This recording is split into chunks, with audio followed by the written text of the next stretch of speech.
Dans cette vidéo, nous allons parler de l'analyse fondamentale. Qu'est-ce que c'est? Comment ça marche? Est-ce que ça marche? Et nous allons aussi comparer l'analyse fondamentale au concept de ICT, lui qui répète très souvent que l'analyse fondamentale n'est rien d'autre que du flan. Nous avons bien évidemment un parti pris concernant l'importance de l'analyse fondamentale. L'objectif de cette vidéo n'est pas de critiquer quoi que ce soit ou qui que ce soit, mais bien d'expliquer quelle place nous accordons à l'analyse fondamentale dans notre trading ICT. Et vous pourrez forcément vous en faire une idée pour rendre votre trading encore plus clair et agréable. Il n'y aura pas beaucoup de graphiques dans cette vidéo, mais vous comprendrez rapidement qu'il n'y en a pas besoin. C'est donc un style un peu différent des autres. L'important pour vous est d'être attentif à ce qu'on dit. C'est parti pour cette nouvelle vidéo, mais avant ça, jingle.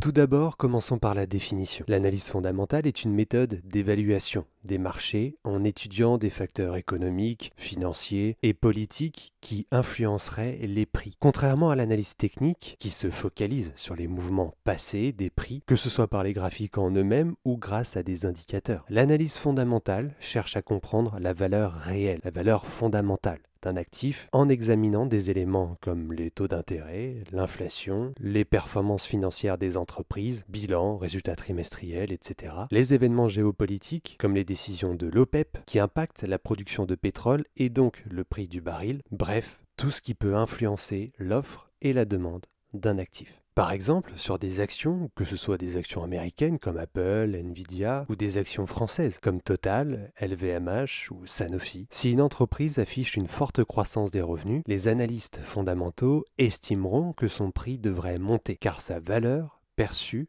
augmente. Autre exemple sur le Forex, si les États-Unis diminuent leur taux d'intérêt, alors la force de l'USD sera diminuée. La force de la monnaie sera donc fragilisée, mais cela rendra les investissements plus intéressants sur les actions par exemple. Un autre exemple sur la paire euro-dollar, qu'on appelle également l'euro-doll, si la politique monétaire de la Banque centrale européenne, donc la BCE, est dite hawkish, c'est qu'elle augmente les taux d'intérêt pour lutter contre l'inflation. Du côté financier, les investisseurs vont donc délaisser les marchés européens pour se diriger vers les marchés américains. Mais du côté économique, l'euro sera apprécié face au dollar en tant que monnaie par l'effet mécanique de cette hausse des taux. L'analyse fondamentale est particulièrement utilisée par les grandes banques et fonds d'investissement, car c'est cela que l'on enseigne dans les filières de finance pendant le cursus d'études. Si vous demandez à un trader en banque ou en fonds d'investissement ce qu'il pense de l'analyse technique, il vous répondra que c'est de la magie, avec un ton ironique. Mais certains vous diront tout de même qu'ils connaissent et utilisent les moyennes mobiles. Par contre, les figures chartistes, pour eux, c'est du flan. Ils n'ont connu en très grande majorité que l'analyse fondamentale, car on leur a enseigné qu'elle permettait de comprendre l'économie réelle. Donc vous vous demandez si les banques utilisent l'analyse fondamentale. Est-ce qu'il ne faudrait pas l'utiliser nous aussi? Pour y répondre, nous allons expliquer les principaux intérêts de l'analyse fondamentale, mais aussi les principales limites, de manière à y répondre plus facilement. Commençons par les principaux intérêts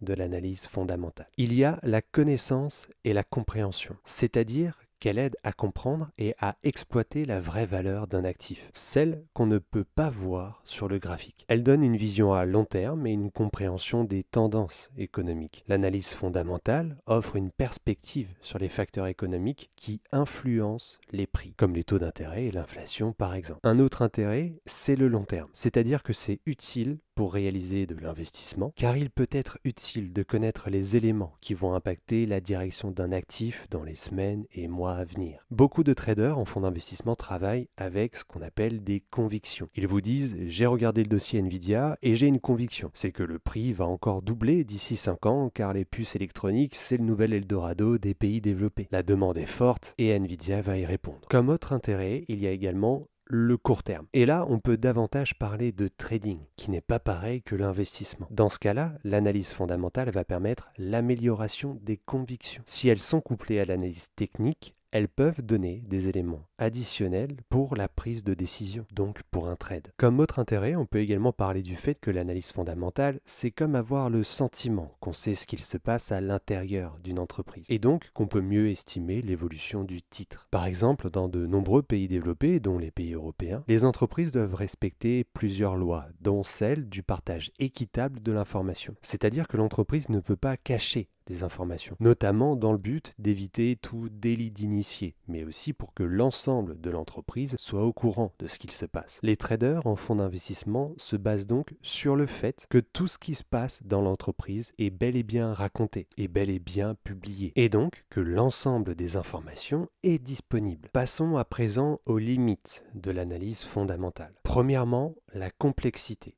de l'analyse fondamentale. D'une part, l'analyse fondamentale est quelque chose de complexe. Les personnes qui travaillent dans les banques et fonds d'investissement ont passé des années à étudier le fonctionnement du circuit de l'économie. Donc ce n'est pas à la portée de tout le monde sans les connaissances théoriques nécessaires. C'est pas parce qu'on lit des articles sur Investing qu'on est passé maître dans l'art de l'analyse fondamentale. D'autre part, à supposer que nous aurions les connaissances théoriques pour effectuer une analyse fondamentale pertinente, suivre le comportement de tous les facteurs économiques tous les jours prend énormément de temps. C'est donc très complexe. Prenons le cas d'une action, et là vous allez comprendre que c'est le bordel. Il ne s'agit pas simplement de regarder le CA, donc le chiffre d'affaires, ou le BPA, le bénéfice par action, d'une entreprise tous les trimestres. Parfois on peut observer une hausse du CA, ce qui porterait à croire que le prix va monter, et pourtant il baisse, car les investisseurs attendaient un CA meilleur que celui qui a été publié, alors qu'il était tout de même très bon, comme dans cet exemple avec Microsoft. Pour le Forex, il faut suivre l'évolution de tous les facteurs économiques et l'évolution des événements géopolitiques qui peuvent d'abord influencer l'économie réelle, ce qui pourrait ensuite influencer les futures décisions sur les taux d'intérêt. Et comme pour le Forex, il s'agit de trader une devise contre une autre, il faut une analyse multidimensionnelle pour imbriquer ces analyses entre les différents pays afin d'envisager quel serait l'impact sur une paire de Forex constituée de deux devises, la devise principale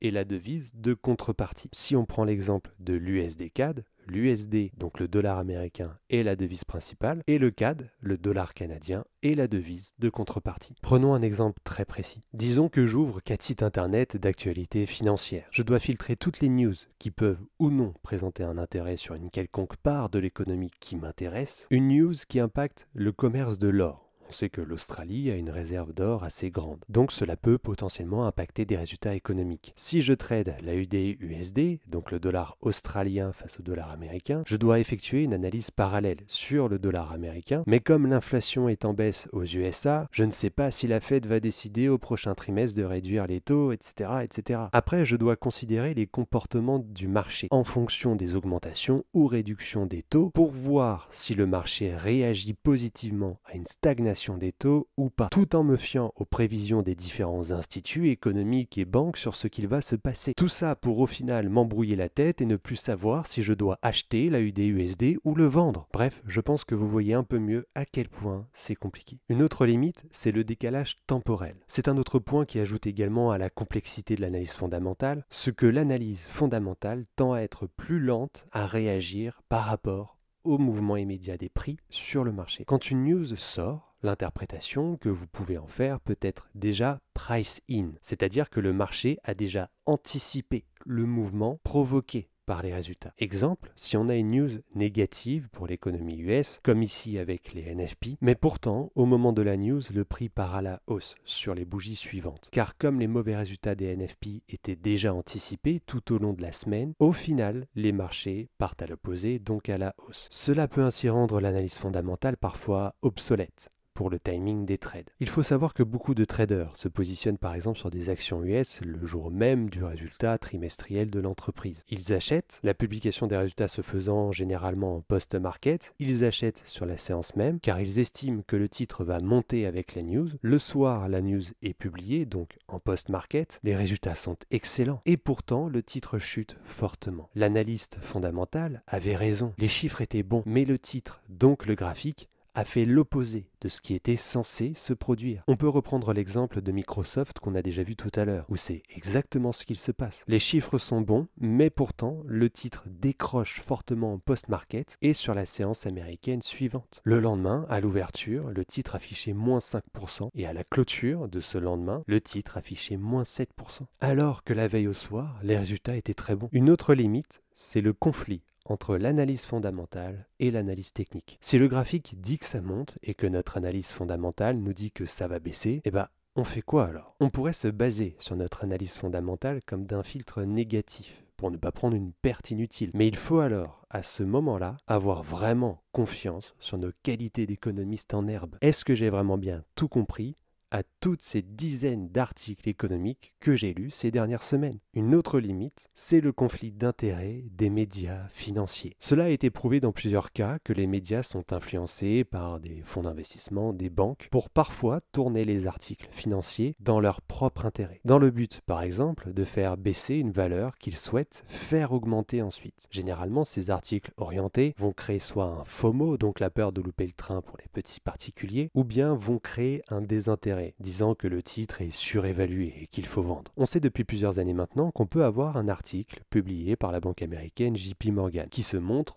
pessimiste sur un actif, donnant ainsi envie aux lecteurs de vendre ou de shorter ce titre en utilisant cet argument d'autorité, grâce à leur nom JP Morgan. Ah, si JP Morgan le dit, c'est que c'est vrai, pour au final apprendre que JP Morgan a acheté le titre une fois qu'il avait baissé et qu'ils ont ainsi profité de la hausse que les lecteurs n'imaginaient pourtant pas possible. Nous avons donné quelques exemples d'intérêts et de limites, il y en a d'autres, mais on n'a pas besoin de rentrer davantage dans les détails car vous avez compris la complexité de l'analyse fondamentale. Il est maintenant important de vous expliquer pourquoi l'analyse fondamentale, on ne l'utilise pas. L'analyse fondamentale est une approche intéressante que certains choisissent d'utiliser comme confluence pour leur trading. Et nous ne la critiquons pas, chacun utilise ce qui marche pour lui et c'est très bien. De notre côté, nous trouvons que l'approche par le fondamental ajoute une énorme couche de complexité et de travail de recherche, pour parfois peu de résultats additionnels, voire pour se retrouver biaisé ou complètement perdu parmi l'analyse de toutes ces données économiques sur lesquelles on a finalement un peu choisi, entre guillemets, notre propre interprétation. Car on ne doit pas se mentir, on est forcément influencé par ce qu'on lit et par ce qu'on voit sur Internet. Après avoir essayé les deux méthodes, analyse technique couplée au fondamental et analyse technique avec ICT seulement, on trouve que l'analyse du price action seule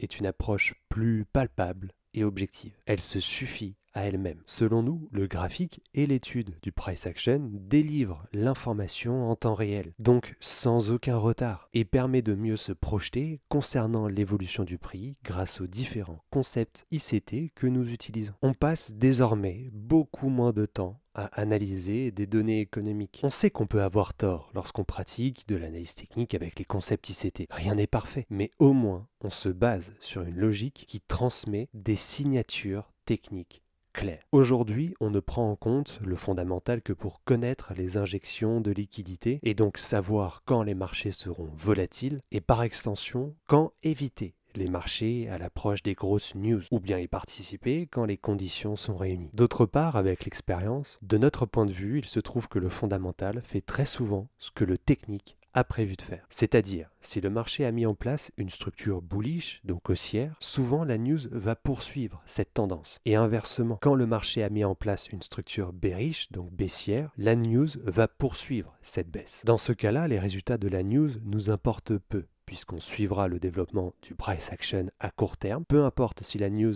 est positive ou négative pour l'économie, et indirectement, on est plus susceptible d'observer les phases de manipulation sur les marchés et d'estimer à quel moment la masse a eu tort. Il nous arrive parfois de voir une grosse volatilité, par exemple à la baisse sur les actifs suite à une news, et de se dire « Ah, bon bah les chiffres ont été bons », sans les avoir regardés, car on sait que cette baisse est la phase de manipulation pour liquider ceux qui voulaient trader la news, et qu'ensuite le prix parte effectivement à la hausse. Alors on pourrait dire que c'est le fondamental qui a mis en place la structure bullish précédente, sous l'hypothèse du coup que cette news a été price-in les jours précédents. Ce qui revient à notre point sur la latence de l'analyse fondamentale. Dans ce cas-là, si on se contente d'attendre que la news soit positive, le mouvement est potentiellement déjà passé. On peut aussi voir les choses d'une autre façon et dire que c'est la structure bullish précédente qui a préparé le terrain pour que le fondamental délivre à la hausse. Au final, peu importe qui a raison. L'intérêt est d'arriver à lire ce que dit le price action à temps pour pouvoir profiter du mouvement avec